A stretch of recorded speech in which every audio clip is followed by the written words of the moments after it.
नमस्कार दोस्तों, मेरे चैनल में आप सभी का हार्दिक स्वागत है। बच्चों को ढेर सारा प्यार। मेरे सभी दर्शकों को महाशिवरात्रि पर्व की हार्दिक शुभकामनाएं।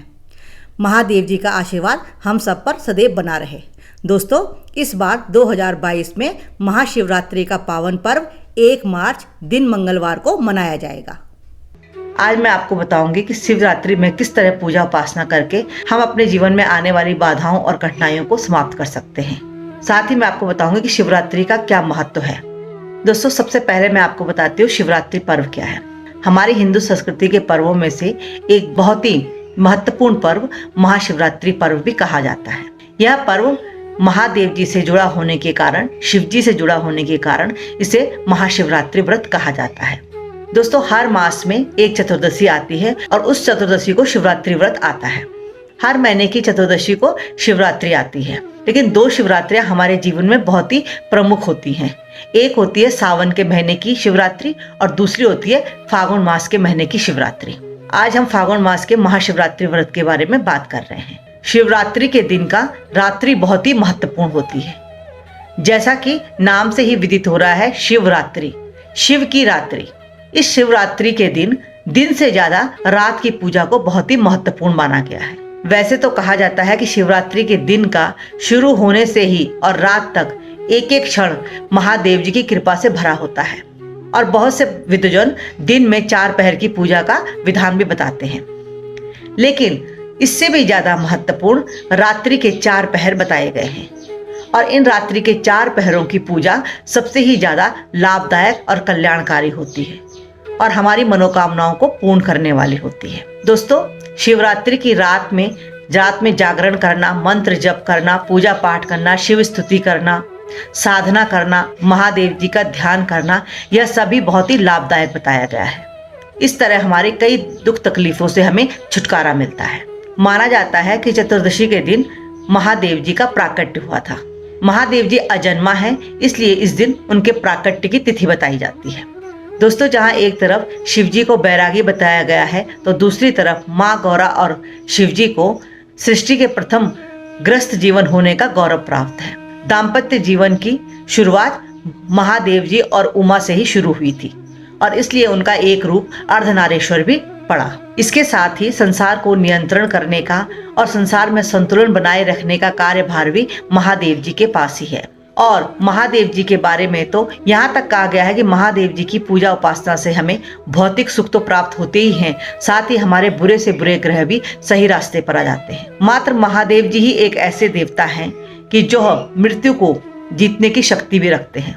इसके साथ ही महादेव जी ही एक ऐसे देवता हैं जो हमारे जीवन में लिखा हुआ प्रारब्ध मिटा सकते हैं और मृत्यु पर विजय पाने का मृत्युंजय मंत्र भी महादेव जी से ही जुड़ा हुआ है। महादेव जी ने ही शुक्राचार्य को यह मंत्र दिया था। इसलिए दीपावली की रात्रि और नवरात्रि की तरह ही महाशिवरात्रि को भी बहुत ही महत्वपूर्ण बताया गया है। दोस्तों, अब मैं आपको बताती हूँ कि किस तरह शिवरात्रि के दिन 4 पहर में पूजा उपासना करके हम महादेव जी का आशीर्वाद प्राप्त कर सकते हैं। महाशिवरात्रि के दिन सुबह स्नान करके स्वच्छ वस्त्र पहनकर हमें सबसे पहले सुबह शिवलिंग पर जल अभिषेक करना है, बेलपत्र चढ़ानी है। महादेव जी को बेर बहुत प्रिय है, बेर चढ़ाने हैं और जो भी फल फूल हमसे सहजता से उपलब्ध हो जाए उस तरह से हमें दीप धूप फल फूल से महादेव जी का पूजन अर्चन करना है। दोस्तों, अब मैं आपको बताती हूँ कि किस तरह हमें रात्रि के 4 पहर में महादेव जी की पूजा उपासना करनी है। लेकिन साथ ही मैं आपको ये बता दूं कि रात्रि का पूजन महादेव जी का वही लोग करें जो पूरी तरह से स्वस्थ है और जो रात को आराम से जग सकते हैं।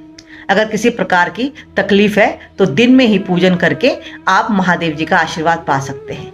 लेकिन जैसा कि मैंने आपको बताया कि दिन से ज्यादा शिव की रात्रि महत्वपूर्ण है, तो इस दिन इन 4 पहरों में आप पूजा अर्चना जरूर करें।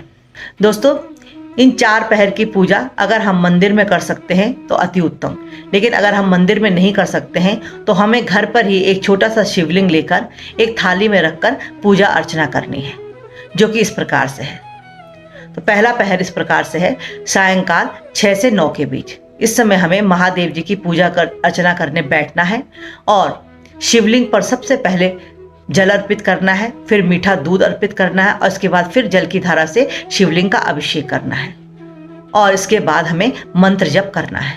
नमः शिवाय का मंत्र जप भी कर सकते हैं या हम शिव जी की कोई भी स्तुति पढ़ सकते हैं। पहले पहर में पूजा अर्चना करने से हमें धर्म की प्राप्ति होती है, ऐसा शास्त्रों में माना गया है। अब दूसरा पहर बताते हैं। दूसरा पहर का समय है रात के 9 बजे से 12 बजे के बीच। इस समय हम महादेव जी को जल अर्पित करें, इसके बाद हम दही शिवलिंग पर चढ़ाएं और फिर जल की धारा चढ़ाएं। इस तरह हम महादेव जी की पूजा करें और इस समय भी मंत्र जप अवश्य करना है। नमः शिवाय का मंत्र जप इस समय जरूर करना है, यथाशक्ति हम पर जितना भी हम कर सकें। दूसरे पहर की पूजा करने से अर्थ की प्राप्ति होती है, ऐसा शास्त्रों में लिखा गया है। अब तीसरा पहर आता है जो कि रात को 12 बजे से 3 बजे के बीच में होता है। दोस्तों 12 बजे से 3 बजे के बीच में जो पहर आता है यह शिवरात्रि का विशेष पहर होता है। अगर हम और 3 पहरों की पूजा ना भी कर पाए, लेकिन अगर हम स्वस्थ हैं और हमें दूसरे दिन ऑफिस वगैरह नहीं जाना है तो हम इस समय का उपयोग जरूर करें। यह सबसे महत्वपूर्ण समय है तीसरा पहर, इसलिए इस समय हम जाकर जरूर महादेव जी को प्रसन्न करके उनसे मनोवांछित वर पा सकते हैं। इस समय हमें महादेव जी का जल से अभिषेक करना है और उन्हें गाय के दूध से बना हुआ घी अर्पित करना है। शिवलिंग पर घी का लेप लगाना है और फिर जल की धारा से फिर से अभिषेक करना है और इसके बाद हमें शिव जी की कोई भी स्तुति जरूर पढ़नी है। एक माला नमः शिवाय का जप करें, इसके बाद हम शिव जी की कोई भी स्तुति जो हम अच्छे ढंग से पढ़ सकते हैं उसे जरूर पढ़ें। इसके अलावा मैं आपको बता दूं कि हर पहर में पूजा के अंत में हमें महादेव जी की आरती जरूर करनी है। इसके बाद महादेव जी की आरती कीजिए और हमारे मन में जो भी हमारी इच्छा है, जो भी हमारे जीवन में बाधा है, उसके लिए महादेव जी से जरूर प्रार्थना कीजिए। इसके बाद आता है चौथा पहर। चौथा पहर का समय है सुबह 3 बजे से 6 बजे के बीच। इस समय भी हमें सबसे पहले महादेव जी को जल चढ़ाना है और इसके बाद शहद को शिवलिंग पर चढ़ाना है और इसके बाद फिर जल से अभिषेक करना है और साथ ही हमें महादेव जी का मंत्र नमः शिवाय का जप करना है, शिव स्तुति पढ़नी है और इसके बाद आरती करके समापन करना है। तो दोस्तों यह महाशिवरात्रि पर्व के रात्रि के चारों पहरों की पूजा अर्चना के बारे में मैंने आपको बताया।